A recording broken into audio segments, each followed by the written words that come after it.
Hello, everybody. This is Patrick Monaghan of Creative Corner. Today, I'm joined by my special guest, Early Riser. How's everything been? First of all, thank you for coming on the show and just explaining a little bit about your work. I know it's been kind of a tough time. We've been going through a lot of stress and it's getting to winter, but just wanted to thank you for coming on the show and talking a little bit about your work and just a little bit of your background. Sure, definitely. Thanks for having me. And yeah, doing things over Zoom is always, interesting. And I know we're all suffering from Zoom fatigue, but it's a brave new world. So that's what we do. But what was the question? Oh, my background. Well, I'm a New York City-based painter, street artist, illustrator. My background is actually going back to the late 90s, originally as a printmaker and an illustrator. After school, I came out with a degree in printmaking and then started to work in that field.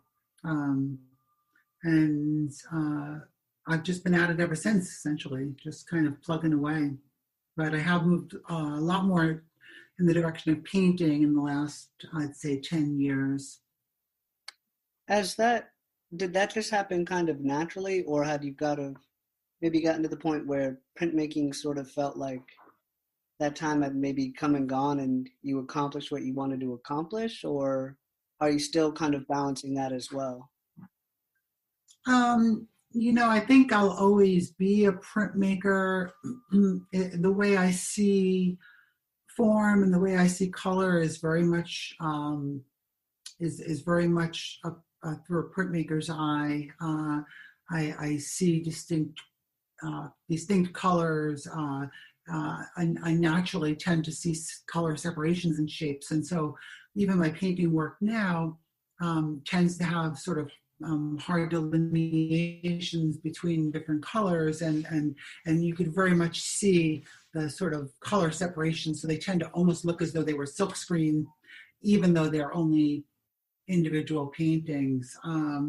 So that's in a way kind of answering your question. I don't really think it was a conscious decision to move away from it, and it kind of happened, I think, more than anything else, because printmaking is, quite frankly, space intensive and equipment intensive.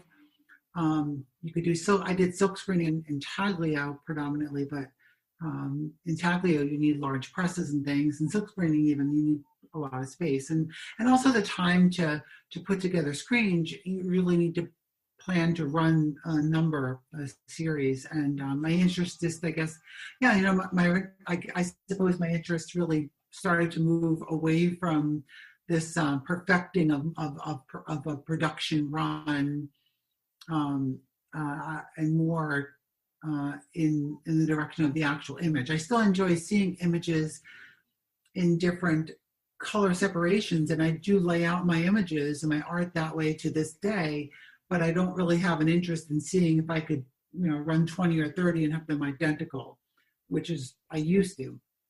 I'm not interested in that at all, in fact. So there's no need for me to put together screens or anything, because I have no intention of ever doing that. But I often do paint in a similar way. I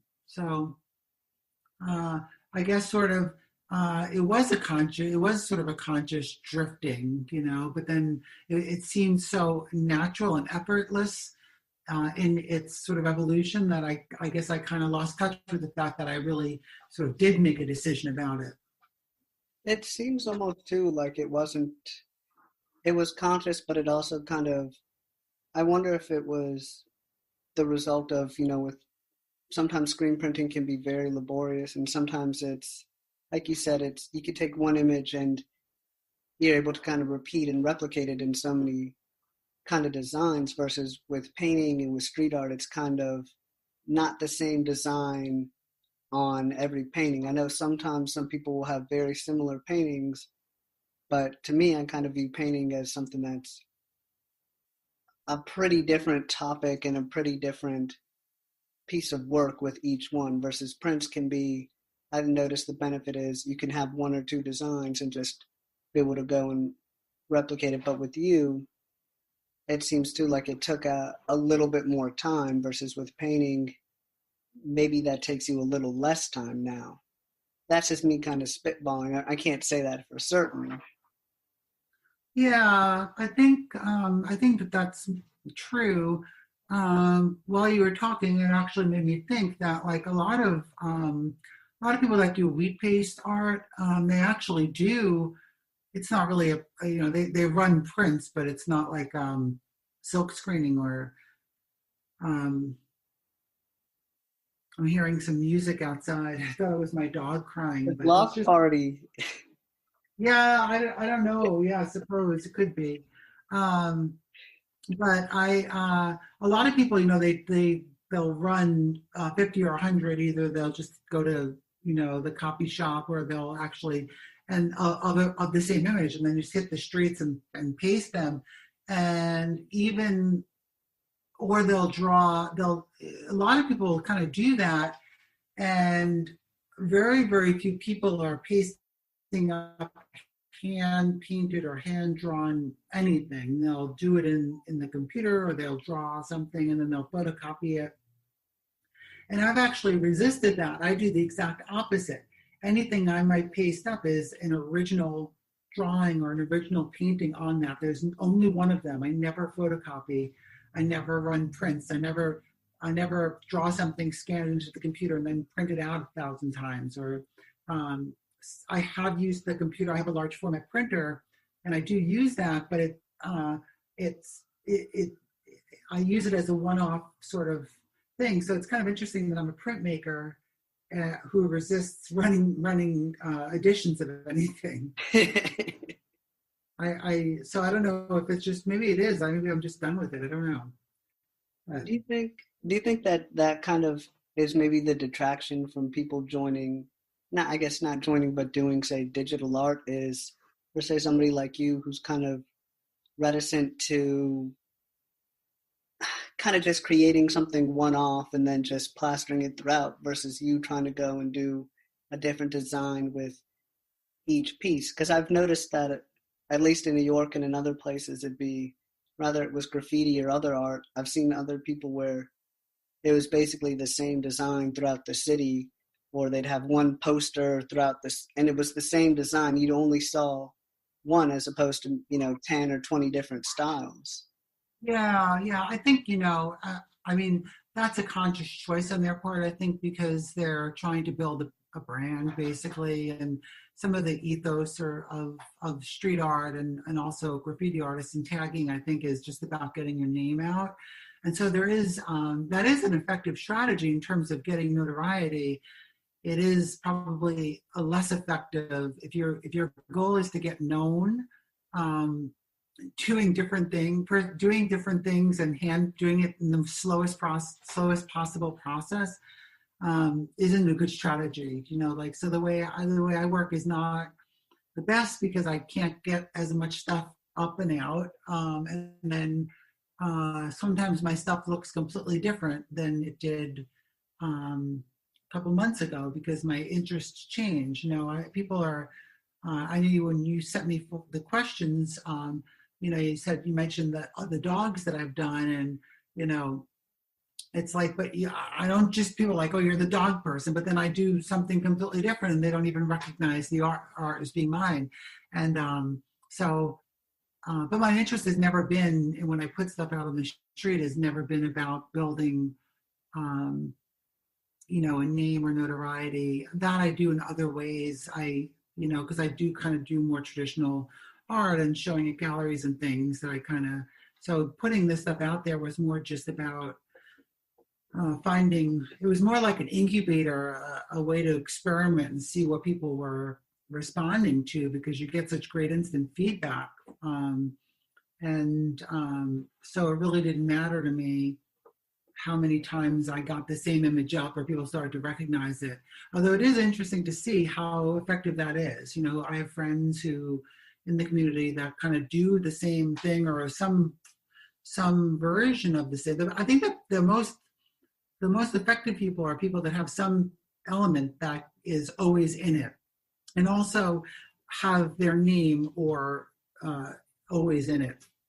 And then maybe have a second, the other parts of the composition could change or be different, but basically this one, at least one element, I'll use it as an example. Zero Productivity, he is known for his pigeon. What's the pigeon's name? Oh, it'll come to me. Anyway, so like he has many different compositions, but pretty much that one pigeon is always somewhere in there. And then, so right away that it's Zero Productivity. Or Pure Genius. He has his guy with the tape, the cassette tape eyes, yeah. and then he everything else can change around that, because if you see that, it's his. And he'll tell you he's not an artist at all. And I constantly argue with him about that because I think he's such an effective artist. And I really like his stuff quite a lot. And he undervalues his work. But as far as that goes, I'm terrible, because or even like another artist I really admire, and I also think is a very effective street artist, is LaCroix Eyebrows, or who has a very distinct style,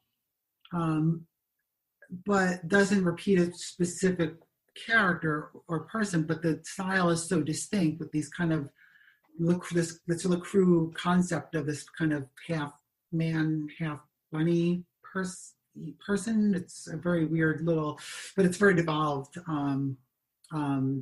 character. But anyway, and it's monochromatic usually, and so when you see his stuff, you know right away it's him, and so the compositions can change, and but you're just like that, and it's a eyebrows piece, and like my stuff is like less. The only consistent thing you really see are the color palette, so like it is, some people really enjoy it, though I do have fans that I think being able to, especially some of the little figures I do that really look totally different. Like I've been told by people that it's kind of like a little game when they find stuff that doesn't look like other stuff I've done to be able to identify that it's mine. And I don't know. So, but I'm not the best at the street art branding at all, because I never put my name on my stuff, and I seem to change my style constantly. But I don't know, people find me. It's also kind of hard too when you're creating something. Sometimes you just forget, or you don't want to go and make it all about you and putting your name on everything. And it's like sometimes it just feels like, okay, maybe you can put it in kind of in a corner, but even with that, it's like, you know the pieces that you've created, so you know where you put them. So it's like, if somebody's looking for them or somebody's a fan of yours, I feel like they would already be able to know where that's going to be. And you talk about too, maybe not having that one defining thing where you think, okay, this is, if I see it, this is definitely you. But you talk about going and incorporating the colors so people can see this is definitely, at least for you, your colors are very kind of distinct and very sort of vibrant, and it kind of elicits sort of this like nice sort of feeling of happiness. So maybe that's something that people just see and they already know, okay, this is your work, and it's obvious. Because I've done the same thing. I've noticed it's tough to put my name on things. Sometimes I create it and I just put it out there, then I forget to put my name on, and then I'm like, oh, yeah. I can't believe I forgot that. Yeah, I mean, I think it's two sides. There are definitely those people that are just really, it's all a, a pissing match just to kind of get your name up everywhere. And I don't disrespect that. I mean, that's what you're about. But then there are a lot of other people that are just do it because they're trying to